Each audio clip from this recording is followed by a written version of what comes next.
ជំរាបសួរលោកលោកស្រីប្រិមត្តទស្សនិកជនទាំងក្នុងនិងក្រៅប្រទេសទាំងអស់ជាទីគោរពវិលមកជួបគ្នាជាថ្មីម្ដងទៀតនៅក្នុងកម្មវិធីអរុនសុស្ដីកម្ពុជាដោយសារតែលោកអ្នកបានបំពេញការងាររយៈពេលមួយសប្តាហ៍មកហើយដោយសារតែថ្ងៃនេះគឺជាថ្ងៃចុងសប្តាហ៍ហើយដូច្នេះហើយលោកអ្នកក៏ប្រហែលជាមានគម្រោងក្នុងដំណើរកម្សាន្តទៅកាន់រមណីយដ្ឋានជាច្រើននៅក្នុងប្រទេសជាតិកម្ពុជាជាលក្ខណៈមិត្តភ័ក្តិជាលក្ខណៈក្រុមគ្រួសារក៏ប៉ុន្តែមុននឹងទូទស្សនិកជនចាក់ចេញពីគេឋានទៅកាន់រមណីយដ្ឋានផ្សេងៗនោះក៏សូមនាំអារម្មណ៍ទូទស្សនិកជនទស្សនាជាមួយនឹងប្រធានបទថ្មីៗជាច្រើនដែលកម្មវិធីអរុនសុស្ដីកម្ពុជាបានរៀបចំរួចស្រេចបង្ហាញជូនទូទស្សនិកជនហើយប្រធានបទជាដំបូងជាកិច្ចបាតុកម្មនៃកម្មវិធីអរុនសុស្ដីកម្ពុជាក៏សូមគោរពអញ្ជើញទូទស្សនិកជនទស្សនាប្រធានបទទាក់ទងទៅនឹងវិស័យអប់រំសូមអញ្ជើញទស្សនាដូចតទៅ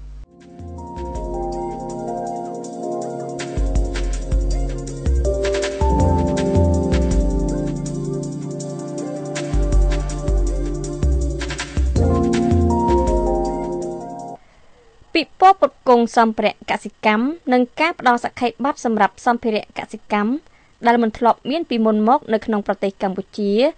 ដែលអនុវត្តដោយគម្រោងម៉ាលីរបស់អង្គការស្បៀងនិងកសិកម្មនៃសហប្រជាជាតិប្រចាំកម្ពុជាហៅកាត់ថា FAO គឺជាគម្រោងសាកល្បងលើកដំបូងនៅក្នុងគម្រោងជាច្រើនដែលអង្គការបានអនុវត្តនៅតាមបណ្ដាខេត្តមួយចំនួននៅក្នុងប្រទេសកម្ពុជាពិព័រណ៍ផ្គត់ផ្គង់សម្ភារៈកសិកម្មនេះមានសារៈសំខាន់សម្រាប់កសិករនិងជាឱកាសមួយនៃការជួបជុំគ្នាដើម្បីសិក្សាកសិផលនិងស្វែងរកទីផ្សារសម្រាប់លក់ផលិតផលគម្រោងម៉ាលី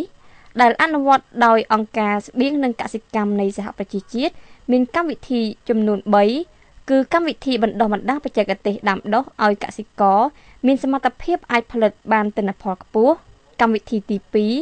ឲ្យកសិករចេះរកទីផ្សារដើម្បីលក់ផលិតផលនិងកម្មវិធីទី3ឲ្យឪពុកម្ដាយនៅតាមជនបទចេះចម្អិនម្ហូបអាហារដែលអាចជួយដោះស្រាយបញ្ហាកុមារកង្វះអាហារូបត្ថម្ភIt's very simple. It's because that was what we could afford. ធនធានដែលផ្ដល់ដោយសហភាពអឺរ៉ុបនេះគឺមានតែដៅអាចនឹងគ្រប់គ្រាន់សម្រាប់តែខេត្តទាំងពីរនេះទេប៉ុន្តែវាមិនមែនជារឿងអាក្រក់នោះទេបើសិនជាយើងមើលឃើញថាការពិព័រណ៍នៅក្នុងថ្ងៃនេះវាគឺជាកម្មវិធីថ្មីមួយសម្រាប់ប្រទេសកម្ពុជាហើយយើងនឹងព្យាយាមធ្វើវាឲ្យសម្រេចបាននិងរកឲ្យឃើញថាតើអ្វីដែលវាល្អនិងអ្វីដែលវាអាក្រក់អញ្ចឹងខេត្តទាំងពីរនេះគឺជាខេត្តសម្រាប់ដកពិសោធន៍និងជាខេត្តទទួលបានបទពិសោធន៍សម្រាប់យកទៅអនុវត្តនៅកន្លែងផ្សេងៗគម្រោងម៉ាលីនឹងចប់នៅរយៈពេល1ឆ្នាំទៀតនិងត្រូវបញ្ចប់នៅពាក់កណ្ដាលឆ្នាំ2015នេះតាក់ទងថាតើគម្រោងនឹងបន្តទៀតឬយ៉ាងណានោះគឺយើងអត់ទាន់ដឹងច្បាស់ទេ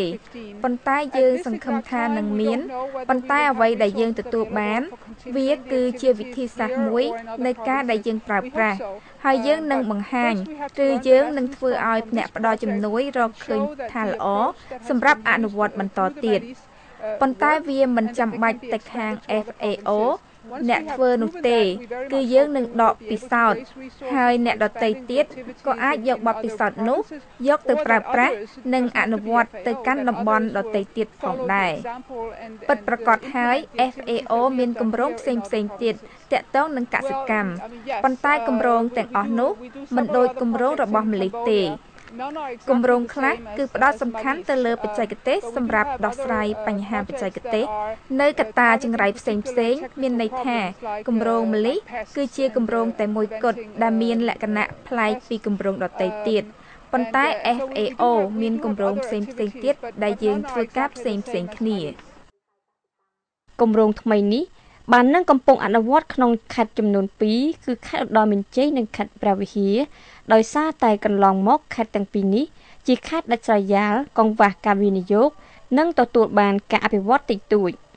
គោលដៅរួមរបស់គម្រោងម៉ាលីគឺកែលម្អសន្តិសុខស្បៀងនិងអាហារូបត្ថម្ភសម្រាប់កសិករដែលងាយរងគ្រោះនៅក្នុងខេត្តទាំងពីរ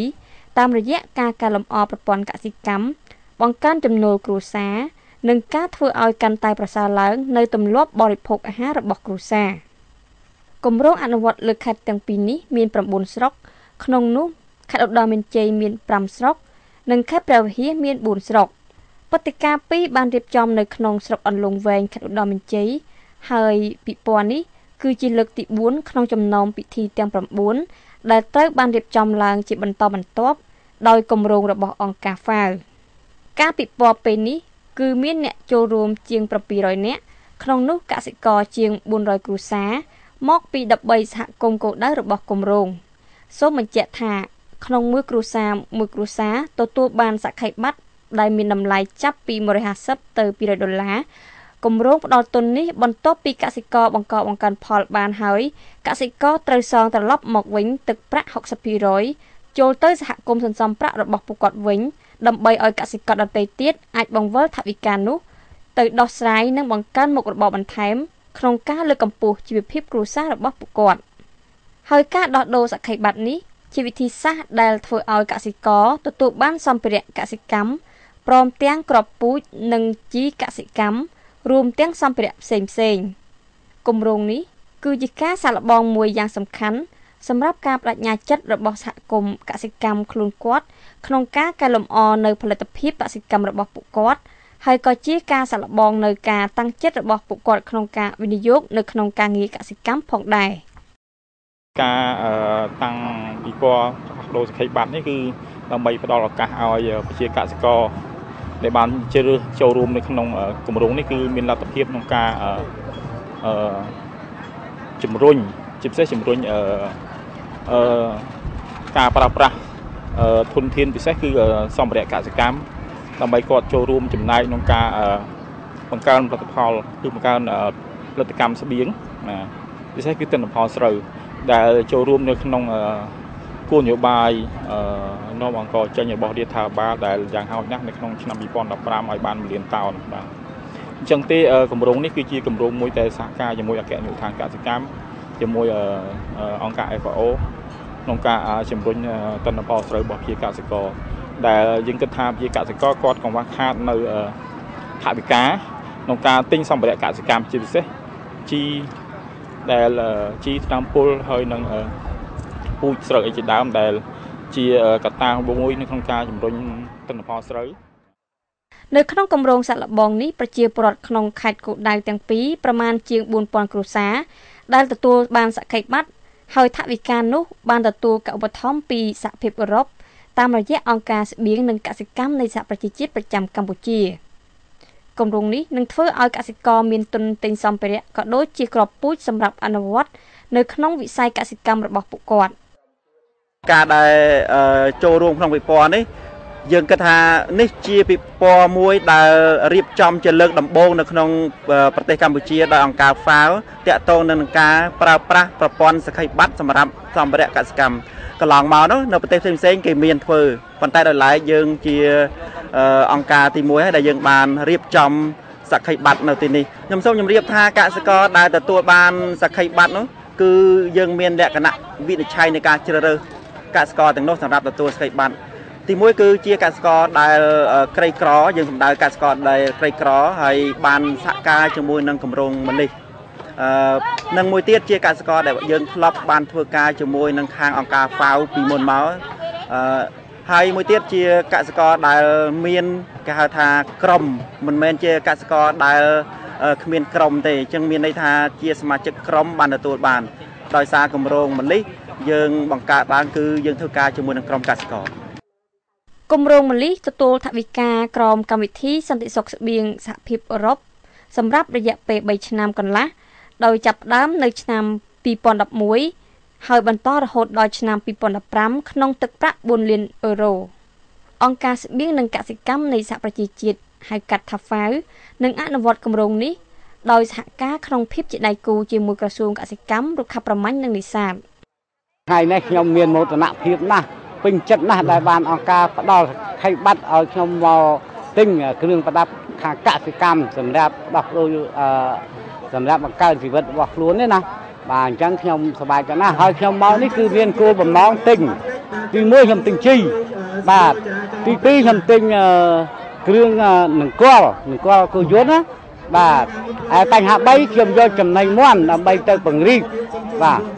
ដើម្បីទៅពង្រីកធនធាននៅក្នុងគ្រួសាររបស់ខ្ញុំក្រោយពីបានទទួលការរៀនសូត្រពីគម្រោងម្លេះលើសាលាអាជីវកម្មគឺពួកខ្ញុំបានទិញនិងលក់រួមគ្នាចាពេលនេះទៀតក៏យើងបានទទួលការតាំងពីពណ៌នៅនេះចាគឺបានចំនួនលុយ60,000រៀលនៅនោះគឺយើងខ្ញុំនឹង ទិញសម្ភារៈកសិកម្មដូចជាជីដើម្បីយកទៅ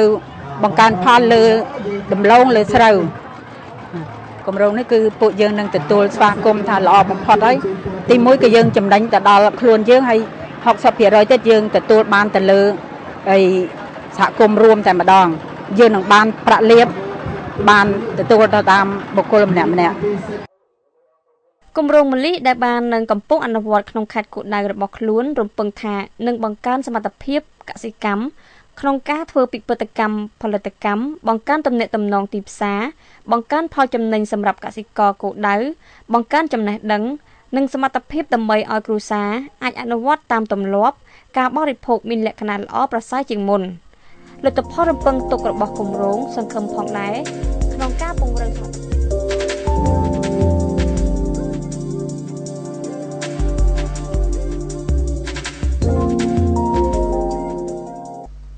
លោកស្រីប្រិមត្តទូរទស្សនិកជនជាទីគោរពយ៉ាងមិនដែរបន្តពីការតាមដានទស្សនានៅក្នុងកម្មវិធីអរុនសុស្ដីកម្ពុជាជាមួយនឹងប្រធានបទថ្មីជាច្រើននោះហើយលោកអ្នកក៏ប្រហែលជាទទួលបាននូវចំណេះដឹងពីផ្នែកណាមួយតាមរយៈការបង្ហាញជូនរបស់ក្រុមការងារនៃកម្មវិធីអរុនសុស្ដីកម្ពុជាហើយនឹងខ្ញុំតាំងនាមតំណាក់នាំក្រុមការងារនៃកម្មវិធីអរុនសុស្ដីកម្ពុជាក៏សូមឲ្យការធ្វើដំណើររបស់លោកអ្នកនៅក្នុងឱកាសនៃថ្ងៃចុងសប្តាហ៍នេះសូមប្រកបតែសុវត្ថិភាពទាំងទៅទាំងមកនិងមានសុភមង្គលនៅក្នុងក្រុមគ្រួសារនិងភាពសប្បាយរីករាយជាមួយនឹងមិត្តភ័ក្តិហើយក៏សូមឲ្យការបើកបររបស់លោកអ្នកនោះសូមមានការប្រុងប្រយ័ត្នយកជាស្លាយគ្នាហើយជាពិសេសនោះគឺថាគ្រោះថ្នាក់ចរាចរណ៍កើតឡើងដោយសារតែពិសាគ្រឿងសង្វឹងច្រើនដូច្នេះសូមឲ្យមិត្តភ័ក្តិបងប្អូនដែលមានពិធីជួបជុំគ្នានោះសូមកុំឲ្យលើកទឹកចិត្តក្នុងការជំរុញឲ្យមិត្តភ័ក្តិឬមួយបងប្អូនរបស់យើងនេះគឺពិសានៅសូរ៉ាច្រើនដែលធ្វើឲ្យការបើកបរនោះគឺមានការធ្វេសប្រហែសដែលបង្កឲ្យមានគ្រោះថ្នាក់ជាច្រើនកើតមានឡើងជាយថាហេតុដែលសុទ្ធសឹងតែជារឿងមិនល្អសូមអរគុណសូមជម្រាបលាជួបគ្នាថ្មីទៀតនៅសប្តាហ៍ក្រោយថ្ងៃនេះនៅថ្ងៃស្អែកក៏បានមានគ្រោះថ្នាក់ចរាចរណ៍